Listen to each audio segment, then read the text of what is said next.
Estou eu sentado aqui, na Avenida do Estado, embaixo da sombra cinza do viaduto Antônio Nakashima, que fica na Sé, zona central, localizado no Parque Dom Pedro II. A chuva desaba como se quisesse limpar o mundo inteiro, mas sei que nenhuma quantidade de água pode apagar o que eu sinto por dentro. Antes de fazer o que estou prestes a fazer, vou escrever minha história neste caderno e deixá-lo ao lado do meu corpo. Talvez, quando me encontrarem, alguém leia e entenda o que me levou até aqui. Meu nome é Gabriel, tenho 14 anos e acredite, o inferno seria um alívio comparado ao que eu vivo dentro da minha casa. Cada dia parece um ciclo interminável de sofrimento. Quando o sol nasce, não é para mim. Todos os dias eu bato nos vidros dos carros pedindo algumas moedas, com a esperança de que a próxima janela aberta traga mais do que só olhares de desprezo ou indiferença. Meus braços estão marcados por cicatrizes. A maioria são queimaduras de cigarro que parecem nunca cicatrizar completamente. Algumas delas infeccionaram e sinto a dor constante da pele ferida. Às vezes vejo pus escorrendo e isso me lembra que meu corpo está tão machucado quanto minha alma. Hoje está chovendo e chove muito. A água gelada escorre pelo meu rosto, misturando-se com as lágrimas que escondo, mas ninguém percebe. Estou descalço, com as roupas encharcadas, tremendo de frio. A gripe que me atormenta faz meu peito doer a cada respiração e, sinceramente, penso que talvez a pneumonia me leve antes que qualquer outra coisa o faça. Seria um alívio, não é? Não sentir mais dor, não ter que voltar para aquela casa, não ter que encarar outro dia de humilhação. Minha vida sempre foi assim. Ei, tia, me dá uma moeda, por favor? Eu preciso voltar para casa. Se eu não levar dinheiro, vou apanhar. Sabe, tia, minha mãe me bate com ripa, com fio de cobre. Ajuda-me e me tira desse inferno. Eu falo isso tantas vezes, que virou minha única oração, mas nunca há resposta. Eu não sei o que é amor. Nunca soube. Nunca ganhei um brinquedo, nunca corri em um parque, nunca tive uma infância de verdade. Uma pizza? Nunca provei na vida. Só comi McDonald's uma vez, mas foi do lixo. E minha mãe, se é que posso chamá-la assim, é alguém que só se preocupa com uma coisa. Quanto dinheiro eu consegui no dia? Ela não se importa se estou doente, se estou ferido. Só se importa se eu volto com as mãos vazias. Seu prazer é me lembrar com cada palavrão que tentou me abortar. Várias vezes, ela me conta isso como se fosse uma piada cruel. Ela joga na minha cara que tomou Citotec, injeções de crack, até chutes e pontapés. Ela sempre diz que deveria ter se livrado de mim quando teve a chance. Uma vez ela tentou me vender para uns gringos. Eu não sei por que não deu certo, mas eu me lembro. Lembro-me dos rostos, das conversas. Aquela memória nunca sai de mim. Voltar para casa sem dinheiro é garantir mais hematomas. Sempre estou com os olhos roxos, o corpo marcado por escoriações.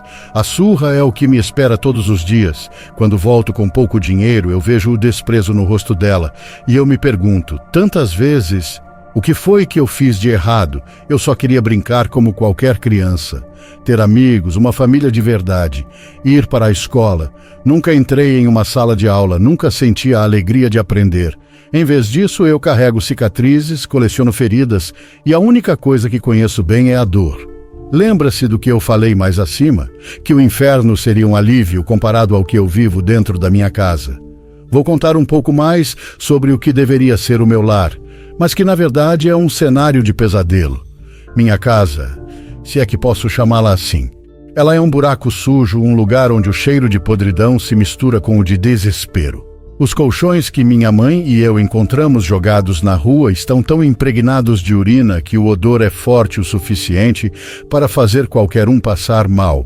Às vezes eu preciso segurar o próprio estômago para não vomitar ali mesmo. O cheiro fica entranhado nas minhas roupas, na minha pele, e parece nunca sair. A louça? Essa é outra história. Nossa louça é de doações e muitas vezes achados no lixo. São pilhas de vasilhas e pratos sujos, copos manchados da sobra de comida endurecida, onde os insetos disputam os restos. As moscas fazem uma festa com os restos que ficaram ali por dias, semanas talvez. Baratas correm de um lado para o outro como se fossem donas da casa, competindo com os mosquitos pela comida que já virou larva. Quando fico sozinho na cozinha, quase posso ouvir o som das patas delas raspando na superfície suja, o que me dá arrepios. E o chão? O chão é uma extensão desse pesadelo. Não há espaço limpo. Seria preciso varrer anos de abandono para ver o piso de verdade. Em vez disso, o chão é coberto por seringas usadas, camisinhas jogadas de qualquer jeito, bitucas de cigarro espalhadas por todos os cantos. Eu tropeço nessas coisas o tempo todo. De vez em quando, uma das seringas sai rolando até perto do colchão onde tento dormir, e eu fico olhando para ela como se fosse uma maldição silenciosa. E claro, há os cachimbos improvisados para as coisas que minha mãe e os outros fumam. Você sabe do que estou falando.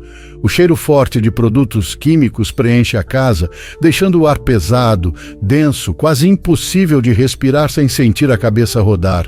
Minha mãe... minha mãe. Ela não é mais uma pessoa, ela se tornou um bicho, um ser irracional, tomado pela bebida, pelas drogas, pelo abandono. Os cabelos dela estão sempre desgrenhados, como se nunca tivessem visto um pente. O hálito, um misto de cachaça e cigarro, sempre forte, sempre nauseante.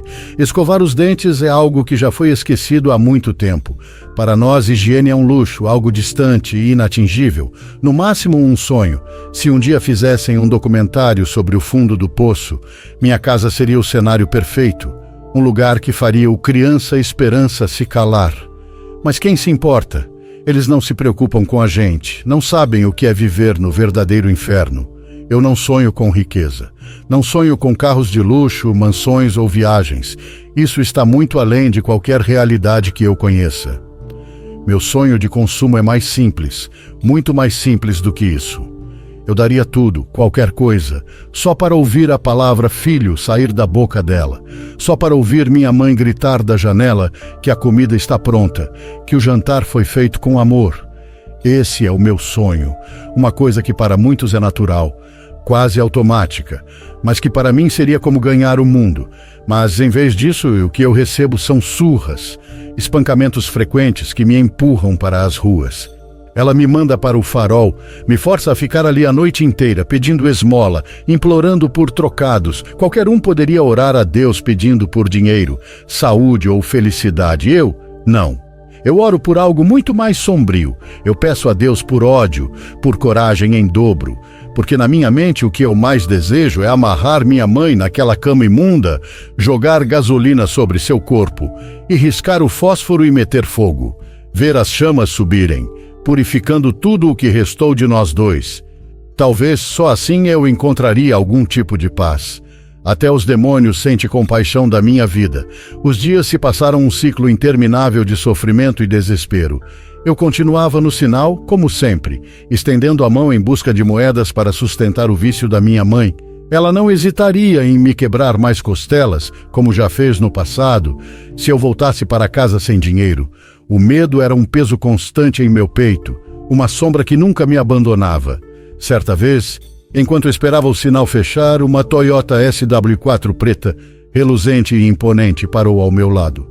A luz do sol se refletia na pintura brilhante e os vidros fumês clarinho deixavam a cena dentro do carro como uma visão mágica. Atraído pela imagem, consegui olhar através do vidro e vi uma cena que fez meu coração acelerar. Uma criança de cerca de 5 anos estava lá, sentada no banco de trás, assistindo a desenhos animados em um tablet.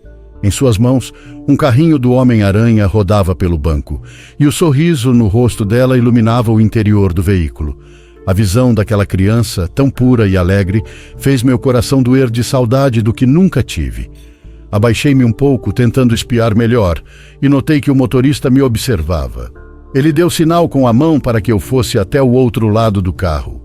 O vidro desceu lentamente e o ar gelado, vindo do ar-condicionado, me envolveu, trazendo um alívio momentâneo em meio ao calor do dia. O homem me olhou com um misto de compaixão e preocupação. Seu olhar carregava uma intensidade que parecia me penetrar. Ei, garoto, sempre passo por aqui e vejo você nesse sinal. Notei que você sempre está machucado. O que aconteceu com você? Senti um peso no peito, como se aquele simples questionamento pudesse abrir uma caixa de Pandora que eu guardava há tanto tempo. As palavras saíram de mim como um desabafo, quase como se eu estivesse me entregando. Isso é minha mãe, tio. Ela usa droga, se prostitui quando consegue a troca por crack, bebe e fuma. E quando não trago dinheiro para casa, ela me espanca. Hesitei por um instante, mas a sinceridade na minha voz parecia quebrar a barreira invisível entre nós. O olhar do homem se suavizou e eu pude ver a dor refletida em seus olhos. Ele olhou para sua esposa, que tinha uma expressão de incredulidade e compaixão. O sinal se abriu e ele disse: "Vou para ali na calçada para não atrapalhar o trânsito. Vai lá." Assim que cheguei na calçada onde o carro dele estava em cima, ele me disse: "Ei, garoto, ninguém deveria passar por isso", com sua voz embargada. "Você não merece viver assim, garoto. É difícil, eu sei. Mas tem gente que se importa, que quer te ajudar." Eu não sabia como responder. Então apenas olhei para baixo, a vergonha e a dor se misturando. O sinal ficou verde e ele subiu em cima da calçada. "Espera aí", disse ele com uma determinação firme. "Vou te ajudar hoje." Ele começou a buscar na carteira e eu senti uma expectativa crescer em meu coração. Quando ele me entregou R$100, 2 notas de 50, meu coração disparou de alegria. Era mais do que eu poderia imaginar. "Muito obrigado, senhor", exclamei, quase sem acreditar. Agradeci fervorosamente, como se aquela quantia fosse um tesouro, uma verdadeira fortuna. "Use isso para você, para se divertir, para ser criança por um dia", ele disse com um sorriso encorajador. "Você merece um momento de felicidade." Seus olhos brilhavam com sinceridade e aquele simples gesto fez com que eu me sentisse visto, como se a escuridão ao meu redor estivesse se dissipando por um instante. Aquele dia ficou gravado na minha memória não apenas pelo dinheiro, mas pelo calor humano que eu não experimentava há muito tempo. Antes de sair, ele gritou: "A partir de hoje eu vou te ajudar, garoto", e foi-se embora. Naquele dia, a infância dominou meu coração de uma forma que eu não experimentava há tanto tempo. Uma onda de felicidade incontrolável me envolveu, e eu não consegui conter um sorriso largo que iluminou meu rosto. Com um impulso de alegria, comprei um carrinho parecido com o que a criança do carro estava brincando. O plástico brilhante e colorido era como um símbolo de tudo que eu sempre quis, e segurei-o com carinho, como se fosse um tesouro raro. Meu estômago roncou de fome, então fui até a barraca e comprei salgadinho Fandangos. A crocância e o sabor salgado me fizeram sentir como se estivesse saboreando um pedaço do céu. Devorei uma coxinha quentinha, que exalava um aroma irresistível e tinha um recheio suculento. Tomei uma lata de Coca-Cola gelada, o líquido borbulhante escorrendo por minha garganta, trazendo um refresco instantâneo que me fazia sentir como se estivesse vivendo em um comercial de felicidade. Para completar, um sorvete, que derretia rapidamente sob o calor do dia, escorrendo por meus dedos enquanto eu tentava aproveitar cada gota daquele momento. A cada mordida, uma nova sensação de prazer e alegria inundava meu ser. Foi o dia mais feliz da minha vida. Por algumas horas fui uma criança normal, sem medo, longe do sofrimento. Senti a leveza da infância, como se o peso do mundo tivesse se dissipado por um breve instante. Cansei de ser um espectador da felicidade alheia, de olhar os meninos brincando, livres, enquanto eu estava preso em minha realidade cruel. A risada deles ecoava em meus ouvidos, e por um momento eu me juntei a eles, rindo e brincando em minha mente, permitindo que a alegria preenchesse o vazio que normalmente habitava meu coração. Aquela felicidade simples, mesmo que passageira, se tornou uma memória preciosa que eu guardaria como um farol de esperança em meio à escuridão. Agradeci a Deus por aquele dia de sorrisos. Dane-se se eu vou morrer por isso, pensei, enquanto uma onda de felicidade me envolvia. Mas a alegria não durou. A noite caiu e, com ela, o horror que eu conhecia tão bem. Quando cheguei em casa sem um centavo no bolso, o que aconteceu foi um verdadeiro tormento. Assim que entrei, senti o ar pesado e sufocante, e não demorou até ela me pegar. O que posso descrever é que as costas arderam sob o couro da cinta, como se o fogo tivesse se espalhado por toda a minha pele. O impacto da minha cabeça contra o chão soou como um trovão na minha mente, um eco que parecia gritar a minha dor. Cada pancada que recebia intensificava-se, um lamento silencioso que se acumulava em meu peito. A sensação de desespero tomou conta de mim, e eu engoli pedaços do carrinho que havia comprado com tanto carinho, um cruel símbolo do que deveria ser a minha infância, agora transformado em uma visão distorcida e grotesca. A lâmina fria da faca de cozinha percorria meu corpo, cortando não apenas a carne, mas também a minha esperança. Era como se cada golpe fosse um lembrete de que eu não tinha valor algum, uma marionete nas mãos de alguém que se importava apenas com o seu vício. A dor que senti não era apenas física, era uma sensação profunda, como se cada golpe arrastasse uma parte de mim para longe, deixando apenas um vazio. Eu estava sendo despedaçado, não apenas por fora, mas por dentro, enquanto as lágrimas escorriam pelo meu rosto, misturando-se com o sangue que escorria da minha testa, formando um rio de desespero no chão. Eu gritava, para a mãe, por favor, e ela não parou. Nunca havia sentido tanta dor como naquela noite. Cada golpe era um lembrete de que eu não era nada para ela, que eu não importava. O desespero tomou conta de mim e uma decisão radical começou a se formar em minha mente.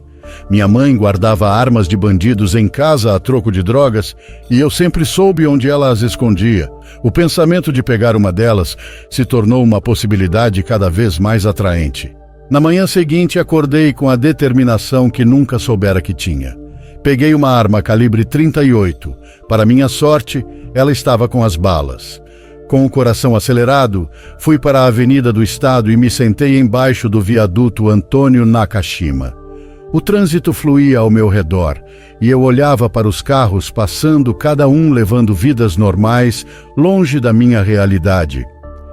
Já fazia horas que eu estava ali, sentado embaixo daquele viaduto, perdido nos meus próprios pensamentos, como se o tempo tivesse parado.